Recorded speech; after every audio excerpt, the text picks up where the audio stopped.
ಸಮುದಾಯ ಬಾನುಲಿ ರೇಡಿಯೋ ಮಣಿಪಾಲದ ಕೇಳುಗ ಮಿತ್ರರೇ, ಕನ್ನಡ ಸಾಹಿತ್ಯ ಪರಿಷತ್ ಉಡುಪಿ ತಾಲೂಕು ಘಟಕದ ಸಹಯೋಗದಲ್ಲಿ ರೇಡಿಯೋ ಮಣಿಪಾಲ ಸಮುದಾಯ ಬಾನುಲಿ ಅರ್ಪಿಸುತ್ತಿದೆ ಕಥೆ ಕೇಳೋಣ ಸರಣಿ ಕಾರ್ಯಕ್ರಮ. ಕಥೆಯ ಸಾಗರದಲ್ಲಿ ಅಮೃತದ ಬಿಂದು, ವಾರವಾರವೂ ಕಿವಿದೆರೆಗೆ ಬಂದು.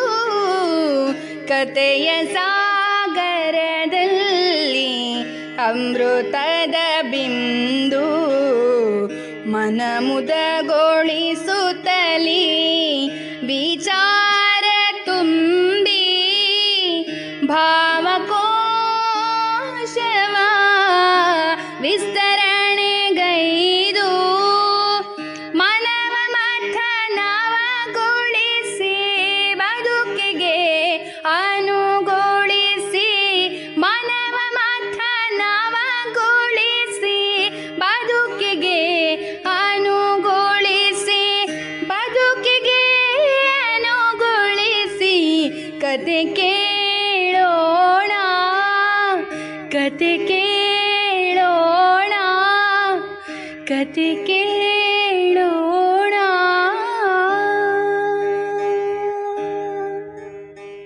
ರೇಡಿಯೋ ಮಣಿಪಾಲ್ನ ಶ್ರೋತೃ ಮಿತ್ರರೇ, ಇದೀಗ ಪ್ರಸಾರವಾಗಲಿರುವ ಕಥೆ ಕೇಳೋಣ ಸರಣಿ ಕಾರ್ಯಕ್ರಮದ 202ನೇ ಸಂಚಿಕೆಯಲ್ಲಿ ಕಥಾವಾಚನವನ್ನು ಮಾಡಲು ನಮ್ಮೊಂದಿಗಿದ್ದಾರೆ ಉಪನ್ಯಾಸಕರಾದ ಡಾಕ್ಟರ್ ದುರ್ಗಾ ಮೆನನ್. ರೇಡಿಯೋ ಮಣಿಪಾಲ್ ಕೇಳುಗರಿಗೆ ನಮಸ್ಕಾರ. ಕಥೆಯ ಶೀರ್ಷಿಕೆ ಹಾರದ ಹಕ್ಕಿ. ಒಂದು ಸುಂದರವಾದ ಊರು, ಕಂಗೊಳಿಸುತ್ತಿರುವ ಹಚ್ಚ ಹಸುರು ಗಿಡಗಳು, ಕಿವಿಗೆ ಇಂಪನ್ನು ಕೊಡುವ ಪಕ್ಷಿಗಳ ಕೂಗು, ತುಂಬು ಹರಿಯುತ್ತಿರುವ ಹಾಲಿನಂತಿರುವ ಹೊಳೆ. ತಮ್ಮ ತಮ್ಮ ಕೆಲಸ ಕಾರ್ಯಗಳನ್ನು ಮಾಡುತ್ತಾ ತಮ್ಮದೇ ಕೆಲಸದ ಲೋಕದಲ್ಲಿ ಮುಳುಗಿರುವ ಊರಿನ ಜನರು. ಈ ರೀತಿಯಾಗಿ ಶಾಂತ ವಾತಾವರಣದ ಊರು ಅದು.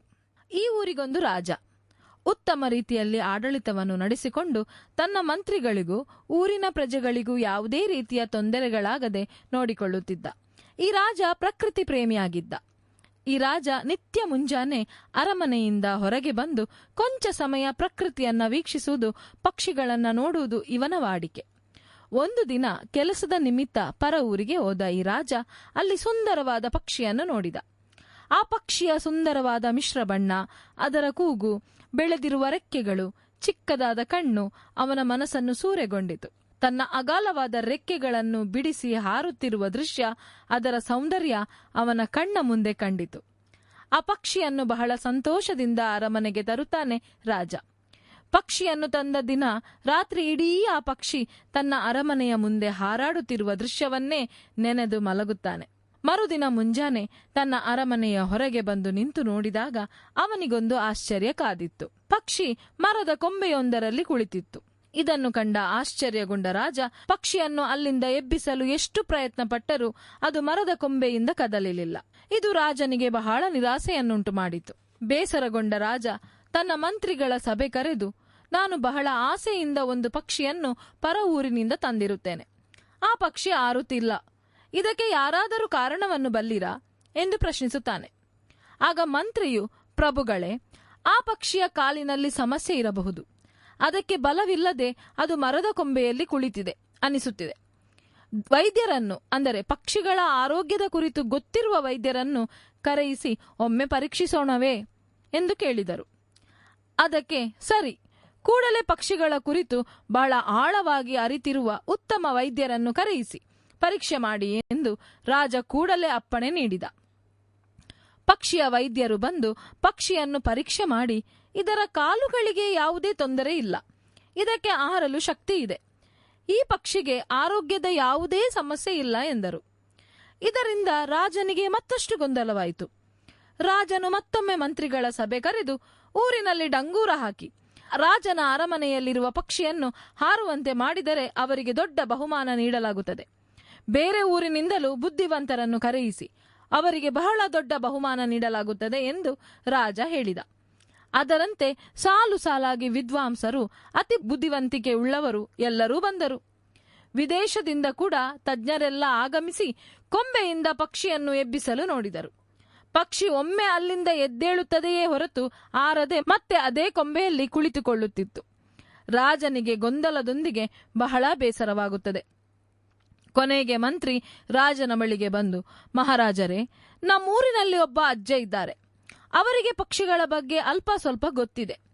ಅವರನ್ನು ಕೊನೆಯ ಬಾರಿ ಕರೆದು ನೋಡಬಹುದೇ ಎಂದು ಕೇಳಿದಾಗ ರಾಜ ಯಾವುದೇ ಭರವಸೆ ಇಲ್ಲದೆ ಸರಿ ಎಂದ. ಅಜ್ಜ ಅರಮನೆಗೆ ಆಗಮಿಸಿದರು. ಕೆಲಸ ಮಾಡಿ ಅದೇ ಬಟ್ಟೆಯಲ್ಲಿ ಅಜ್ಜ ಬಂದಿದ್ದರು. ಅರಮನೆಯಲ್ಲಿದ್ದ ದೊಡ್ಡ ದೊಡ್ಡ ತಜ್ಞರು, ವೈದ್ಯರು ಈ ಅಜ್ಜನನ್ನು ನೋಡಿ ನಕ್ಕರು. ನಾವು ಎಷ್ಟೇ ಪ್ರಯತ್ನ ಮಾಡಿದರೂ ಆ ಹಕ್ಕಿ ಹಾರಲಿಲ್ಲ. ಈ ಅಜ್ಜ ಅವಿದ್ಯಾವಂತನಾಗಿರುವನು, ಇವನಿಂದ ಏನು ಮಾಡಲು ಸಾಧ್ಯ ಎಂದು ಚೇಷ್ಟೆ ಮಾಡಿ ನಕ್ಕರು. ಅಜ್ಜ ಕೊಂಬೆಯಲ್ಲಿ ಕುಳಿತ ಹಕ್ಕಿಯನ್ನು ನೋಡಿ ರಾಜನಲ್ಲಿ, ಮಹಾರಾಜರೇ, ಇಂದು ರಾತ್ರಿಯೇ ನಾನು ಕೆಲಸ ಆರಂಭಿಸುತ್ತೇನೆ ಮಹಾರಾಜರೇ. ನಾಳೆ ಮುಂಜಾನೆ ನೀವು ಎದ್ದು ಬರುವಾಗ ಈ ಹಕ್ಕಿ ತಮ್ಮ ಅರಮನೆಯ ಮುಂದೆ ಹಾರುತ್ತದೆ ಎಂದು ಭರವಸೆ ನೀಡಿದರು. ರಾಜ ಸರಿ ಎಂದು ಹೇಳಿ ಹೋದ. ಎಂದಿನಂತೆ ರಾಜ ಮುಂಜಾನೆ ಎದ್ದು ಅರಮನೆಯ ಹೊರಗೆ ನೋಡುವಾಗ ಪಕ್ಷಿ ತನ್ನ ಅಗಾಲವಾದ ರೆಕ್ಕೆಗಳನ್ನು ಬಿಡಿಸಿ ಹಾರುತ್ತಿತ್ತು. ಇದನ್ನು ಕಂಡ ರಾಜನಿಗೆ ಎಲ್ಲಿಲ್ಲದ ಸಂತೋಷದಲ್ಲಿ ರಾಜನ ಕಣ್ಣಲ್ಲಿ ನೀರು ತುಂಬಿತ್ತು. ಅಲ್ಲೇ ಬದಿಯಲ್ಲಿ ಮಲಗಿದ್ದ ಅಜ್ಜನ ಬಳಿ ರಾಜ ಬಂದು, ಅಜ್ಜ, ಅಜ್ಜ, ಇದು ಹೇಗೆ ಸಾಧ್ಯವಾಯಿತು? ನೀವಿದನ್ನು ಹೇಗೆ ಮಾಡಿದಿರಿ ಎಂದು ಪ್ರಶ್ನೆಗಳ ಮಾಲೆಯನ್ನೇ ಕೇಳಿದ. ಅಜ್ಜ, ಪ್ರಭು, ನಾನೇನು ಮಾಡಲಿಲ್ಲ, ಒಂದು ಚಿಕ್ಕ ಕೆಲಸ ಮಾಡಿದೆ. ಹಕ್ಕಿ ವಿಧಿಯಿಲ್ಲದೆ ಹಾರಲೇಬೇಕಾಯಿತು. ಇದು ಬಹಳ ಚಿಕ್ಕ ವಿಷಯ. ಅಜ್ಜ, ದಯವಿಟ್ಟು ಹೊಗಟು ಹಾಕಬೇಡಿ. ಏನು ಮಾಡಿದಿರಿ ಹೇಳಿ ಎಂದಾಗ ಅಜ್ಜ, ರಾಜರೇ, ನಾನು ಆ ಹಕ್ಕಿ ಕುಳಿತಿದ್ದ ಕೊಂಬೆಯನ್ನು ತುಂಡು ಮಾಡಿದೆ. ಪಕ್ಷಿ ಮರದಲ್ಲಿ ಕುಳಿತುಕೊಳ್ಳಲು ಜಾಗವಿಲ್ಲದೆ ಹಾರಿ ಹೋಯಿತು. ಆ ಹಕ್ಕಿಗೆ ಹಾರುವ ಶಕ್ತಿ ಇತ್ತು, ಆದರೆ ತನಗೊಂದು ಕುಳಿತುಕೊಳ್ಳಲು ಜಾಗ ಸಿಕ್ಕಿದ್ದರಿಂದ ಅಲ್ಲೇ ಕುಳಿತು ತನ್ನೊಳಗಿರುವ ಶಕ್ತಿಯನ್ನು ಮರೆತಿತ್ತು. ಈಗ ಕೊಂಬೆಯನ್ನು ತುಂಡು ಮಾಡಿದ್ದರಿಂದ ಅದರ ಶಕ್ತಿ ಅದಕ್ಕೆ ಅರಿವಾಯಿತು. ರಾಜನಿಗೆ ಅಜ್ಜ ಮಾಡಿದ ಕೆಲಸದಿಂದ ಹಕ್ಕಿಯ ಶಕ್ತಿಯ ಕುರಿತು ಅರಿವಾದುದರ ಜೊತೆಗೆ ವಿದ್ಯಾವಂತರಾಗಿದ್ದರೆ ಸಾಲದು, ಸಮಯಕ್ಕೆ ತಕ್ಕಂತೆ ತಮ್ಮ ಬುದ್ಧಿಯನ್ನು ಬಳಸಿದರೆ ಎಲ್ಲಾ ಸಮಸ್ಯೆಗಳಿಗೂ ಪರಿಹಾರ ಸಿಗುತ್ತದೆ ಎನ್ನುವುದರ ಅರಿವಾಯಿತು. ರಾಜ ಬಹಳ ದೊಡ್ಡ ಬಹುಮಾನವನ್ನು ಅಜ್ಜನಿಗೆ ನೀಡಿ ಗೌರವಿಸಿದನು. ಈ ಕಥೆಯಿಂದ ನಾವು ಕಲಿಯಬೇಕಾದದ್ದು ಏನೆಂದರೆ, ಕೆಲವೊಮ್ಮೆ ನಾವು ನಮ್ಮೊಳಗಿರುವ ಶಕ್ತಿಯನ್ನು ಅರಿಯದೆ ಆರಾಮದಾಯಕ ಜಾಗದಲ್ಲಿ ಹೊಂದಿಕೊಳ್ಳುತ್ತೇವೆ. ಕಂಫರ್ಟ್ ಝೋನ್, ಇದುವೇ ನನಗೆ ಸಾಕು, ಇಲ್ಲಿ ನಾನು ಆರಾಮವಿದ್ದೇನೆ, ನನ್ನ ಶಕ್ತಿ ಇಷ್ಟೇ ಎಂದು ನಿರ್ಧರಿಸಿ ಜೀವನದಲ್ಲಿ ಎತ್ತರದ ಸ್ಥಾನಕ್ಕೆ ಹೋಗುವ ಪ್ರಯತ್ನವೇ ಮಾಡುವುದಿಲ್ಲ. ಒಂದು ಜಾಗದಲ್ಲಿ ಹೊಂದಿಕೊಂಡ ಮೇಲೆ ಅಲ್ಲಿಂದ ಮೇಲೇಳಲು ನಮಗೆ ಮನಸ್ಸು ಬರುವುದಿಲ್ಲ. ಆದರೆ ಯಾವಾಗ ನಾವು ಅಲ್ಲಿಂದ ಎದ್ದು ಜೀವನದ ಎತ್ತರ ಸ್ಥಾನಕ್ಕೆ ಏರಲು ಪ್ರಯತ್ನ ಮಾಡುತ್ತೇವೆಯೋ ಆಗ ನಮಗೆ ಎದುರಾಗುವ ಕಷ್ಟ ಮತ್ತು ಸಮಸ್ಯೆಗಳನ್ನು ಎದುರಿಸುವಾಗ ನಮ್ಮೊಳಗಿರುವ ಶಕ್ತಿ, ಆತ್ಮವಿಶ್ವಾಸದ ಬಲ ನಮ್ಮ ಅರಿವಿಗೆ ಬರುತ್ತದೆ. ಎಲ್ಲರೊಳಗೊಂದು ಶಕ್ತಿ, ಪ್ರತಿಭೆ ಇದೆ. ಅದನ್ನು ಹುಡುಕಿ ಜೀವನದಲ್ಲಿ ಎತ್ತರದ ಸ್ಥಾನಕ್ಕೆ ಏರಲು ನಾವೊಂದು ಮನಸ್ಸು ಮಾಡಬೇಕಷ್ಟೇ. ಧನ್ಯವಾದಗಳು. ಪ್ರಿಯ ಕೇಳುಗರೆ, ಇದುವರೆಗೆ ಉಪನ್ಯಾಸಕರಾದ ಡಾಕ್ಟರ್ ದುರ್ಗಾ ಮೆನನ್ ಅವರಿಂದ ಸ್ವರಚಿತ ಕಥೆಯನ್ನು ಕೇಳಿದಿರಿ. ಕನ್ನಡ ಸಾಹಿತ್ಯ ಪರಿಷತ್ ಉಡುಪಿ ತಾಲೂಕು ಘಟಕದ ಸಹಯೋಗದಲ್ಲಿ ರೇಡಿಯೋ ಮಣಿಪಾಲ ಅರ್ಪಿಸುತ್ತಿರುವ ಕಥೆ ಕೇಳೋಣ ಸರಣಿ ಕಾರ್ಯಕ್ರಮ ಇಲ್ಲಿಗೆ ಮುಕ್ತಾಯವಾಯಿತು. ಮುಂದಿನ ಕಥೆ ಕೇಳಲು ಮತ್ತೆ ಭೇಟಿಯಾಗೋಣ.